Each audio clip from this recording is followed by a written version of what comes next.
محترم ناظرین، السلام علیکم ورحمۃ اللہ وبرکاتہ۔ آج ہم آپ کو مکہ المکرمہ میں، جہاں آپ ہوٹل یا بلڈنگ میں قیام پذیر ہیں، وہاں سے حرم کعبہ لے کر جا رہے ہیں۔ تو حرم شریف جانے سے قبل چند باتیں آپ کے ساتھ گوش گزار کرنا چاہتا ہوں کہ سب سے پہلے تو آپ اس ہوٹل کا کارڈ یا بلڈنگ جس میں آپ قیام پذیر ہیں، اس کا وزٹنگ کارڈ جس میں نقشہ بنا ہوتا ہے، وہ لے کر آپ اپنے پاس بھی رکھ لیں اور اپنی خواتین کو بھی وہ کارڈ دے دیں۔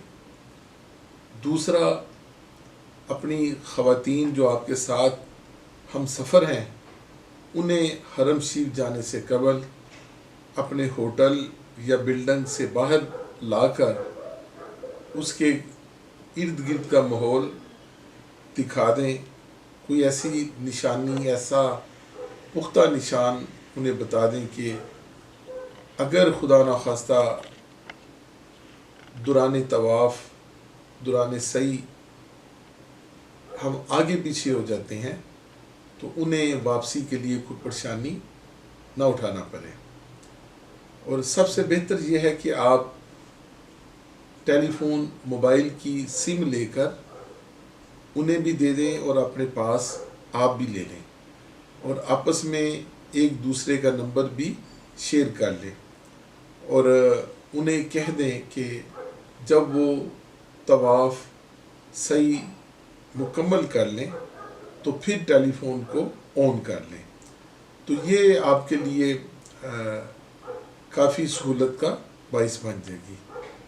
تو بسم اللہ کر کے ہم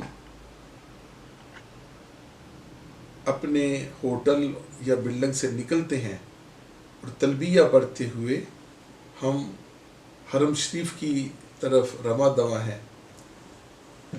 آج یہ سفر جو کعبہ معظمہ کا ہے، یقین جانیے کہ ایک ایک قدم آپ کے لیے باعث برکت اور باعث رحمت ہے۔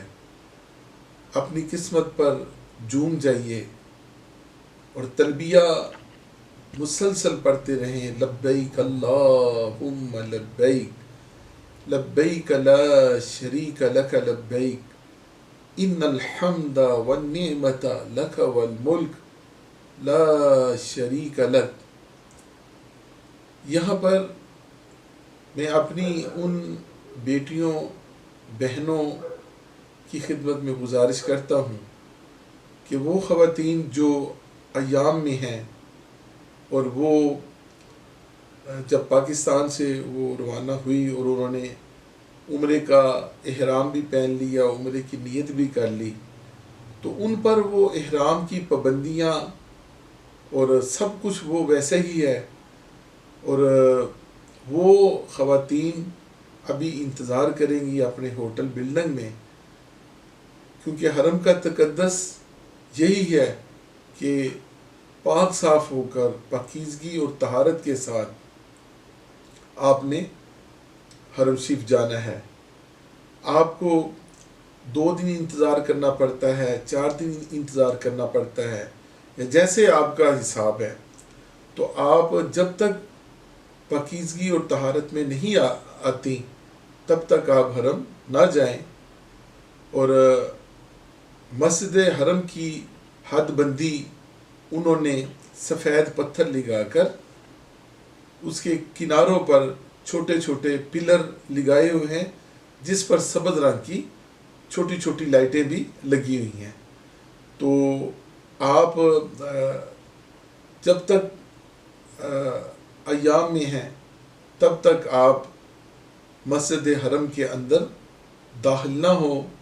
ان پلروں کے باہر، اس سفید پتھر کے باہر آپ جہاں مرضی چلے جائیں، کوئی مسئلہ نہیں، لیکن مسجد میں ناپاکی کی حالت میں آپ نے بالکل بھی نہیں جانا۔ تو وہ خواتین جو پاکیزگی اور طہارت میں ہیں، اور ہمارے مرد تو وہ اللہ کا نام لے کر تلبیہ پڑھتے ہوئے آج ہم اللہ تعالیٰ کے گھر جو جا رہے ہیں تو ہمارے ذہن میں ایک ہی بات ہو، ملزم اور مجرم میں فرق ہوتا ہے۔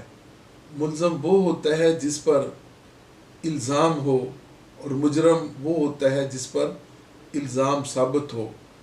تو آج ہم نے بڑی ندامت کے ساتھ اللہ تعالیٰ کے عظیم گھر میں داخل ہونا ہے، اور میں سمجھتا ہوں کہ اگر ہم اپنی سابقہ زندگی پر نظر ڈالیں تو یقین کریں کہ ہم نے اللہ تعالیٰ کے بے پناہ احکامات کو نہیں مانا، اور اس رب نے پھر بھی ہم پہ کرم کر لیا اور اپنے گھر کی زیارت سے مشرف کر دیا۔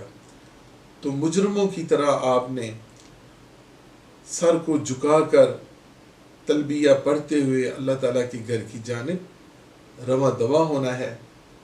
اب آپ نے اکثر کتابوں میں پڑھا کہ پہلی نظر جب آپ کی بیت اللہ شریف پہ پڑتی ہے تو اس پہلی نظر میں آپ جو اللہ رب العزت کی بارگاہ میں دعا کرتے ہیں وہ یقیناً دعا قبول ہو جاتی ہے۔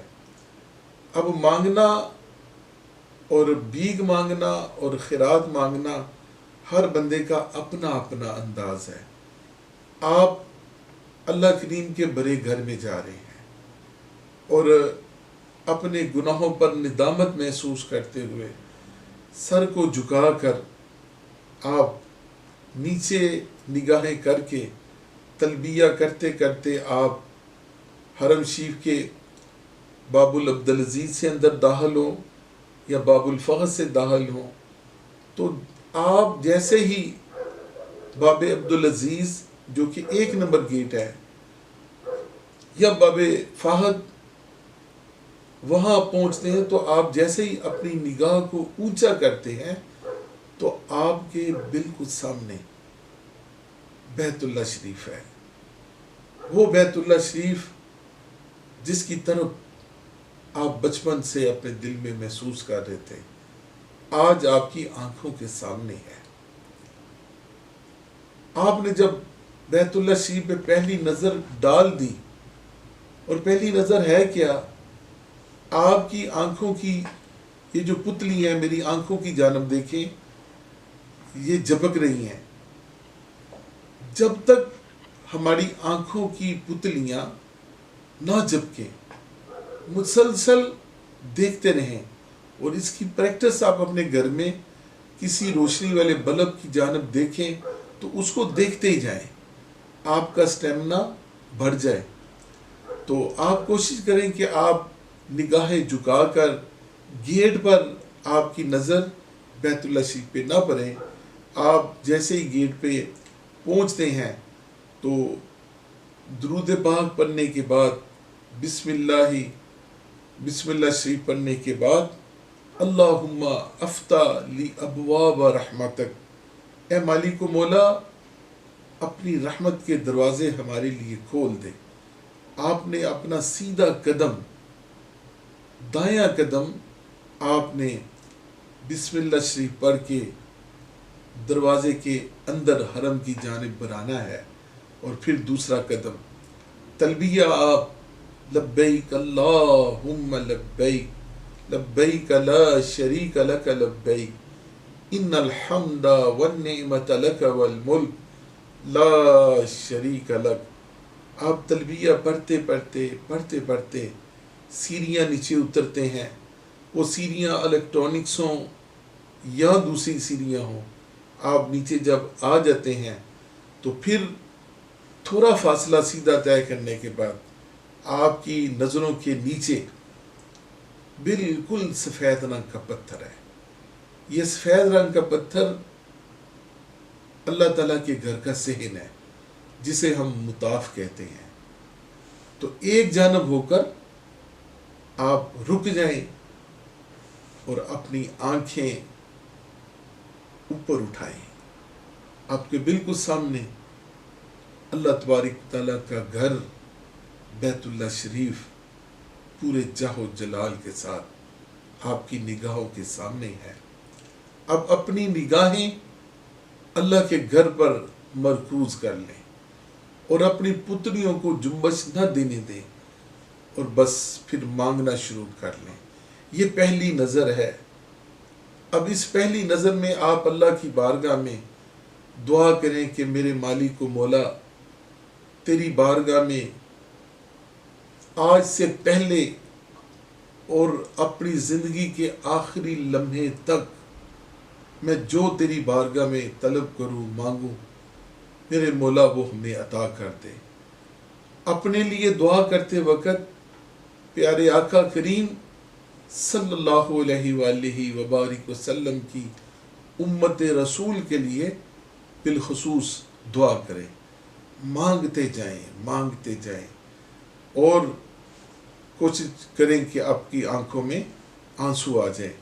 مانگ کر اللہ تعالیٰ کی بارگاہ میں جب دعا کر کے فارغ ہوتے ہیں تو پھر آپ اگر مکروہ وقت نہیں ہے تو جیسے دونوں کندھوں پہ احرام پہنا ہوا ہے تو آپ نے 2 رکعت نماز نفل تحیت البیت اللہ شریف پڑھنا ہے۔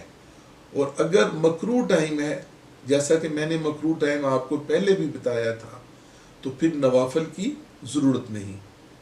یہاں احتیاط کرنی ہے کہ آپ کا دل چاہے گا کہ آپ اب دعا کرنے کے فوری بعد اللہ تعالیٰ کے گھر کے ساتھ جا کے چپک جائیں، بیت اللہ شریف کی در و دیوار کو چومیں، غلاف کعبہ کو چومیں۔